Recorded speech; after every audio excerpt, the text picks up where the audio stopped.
Welcome back to Stories 13.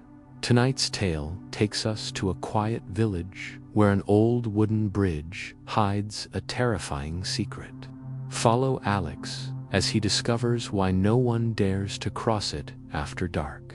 In the quiet village of Millbrook, nestled deep within the rolling hills of the countryside, there's a bridge, an old wooden bridge that stretches across the murky waters of Blackwater Creek for over half a century.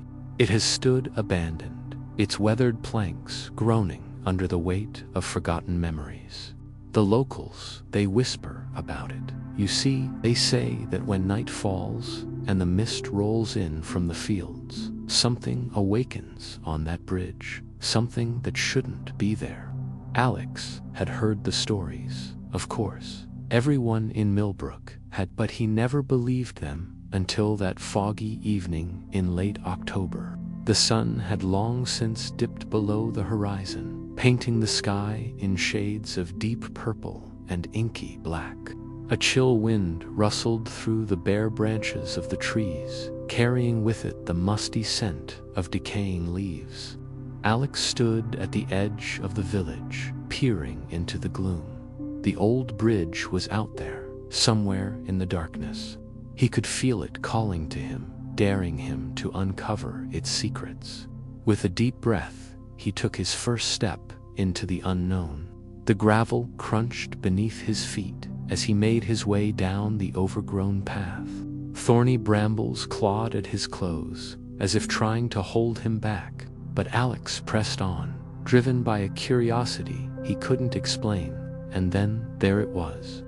The bridge loomed before him, a skeletal silhouette against the misty night. Its wooden planks, warped and rotting, stretched out across the inky blackness of the creek below. For a moment, Alex hesitated. The stories echoed in his mind, warning him of the dangers that lurked in the shadows. But it was too late to turn back now. With trembling fingers, he reached out and grasped the weathered railing. The wood was cold and damp beneath his palm, as if it had never known the warmth of sunlight.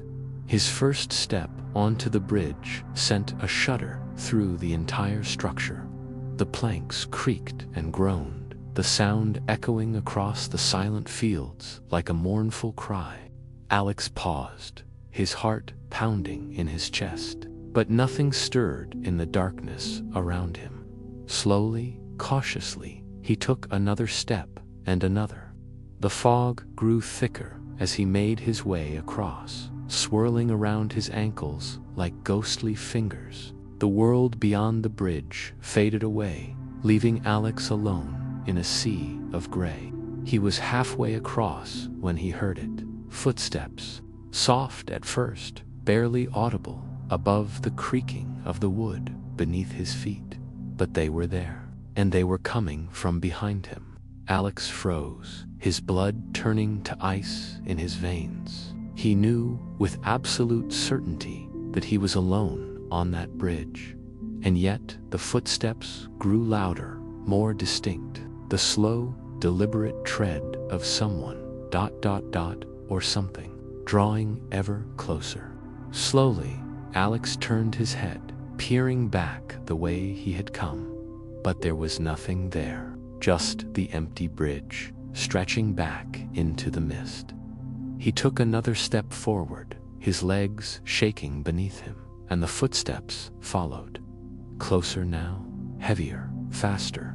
Alex's breath came in ragged gasps as panic clawed at his throat.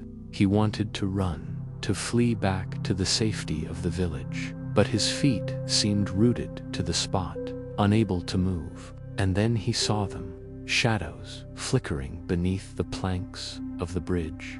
Dark shapes that twisted and writhed in the water below, as if something was moving just beneath the surface. The footsteps were right behind him now, so close he could almost feel the breath of his unseen pursuer on the back of his neck. With a strangled cry, Alex broke free from his paralysis and ran. His feet pounded against the rotting wood as he sprinted towards the far side of the bridge, but with each step, the bridge seemed to stretch before him, growing longer and longer until it felt like he was running through an endless tunnel of mist and shadow. The footsteps chased him, matching his pace stride for stride. Faster and faster they came, until they were almost upon him. Alex's lungs burned as he pushed himself to his limits, driven by pure, primal fear.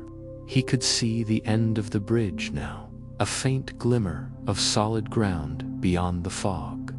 With one final burst of speed, he hurled himself forward, stumbling onto the muddy bank on the other side of the creek. And just like that, the footsteps stopped.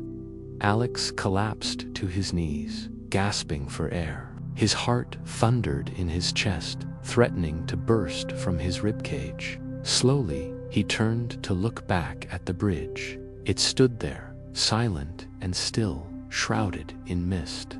There was no sign of his pursuer, no indication that anything out of the ordinary had occurred. But as Alex struggled to his feet, ready to flee back to the safety of the village, he felt it.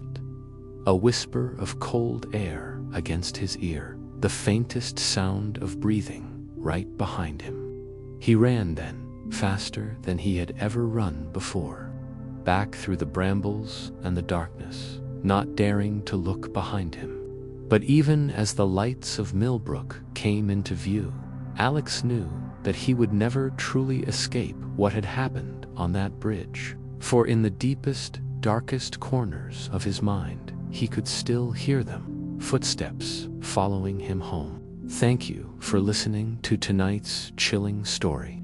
If you enjoyed this journey into forgotten places, don't forget to subscribe to Stories 13 for more haunted tales.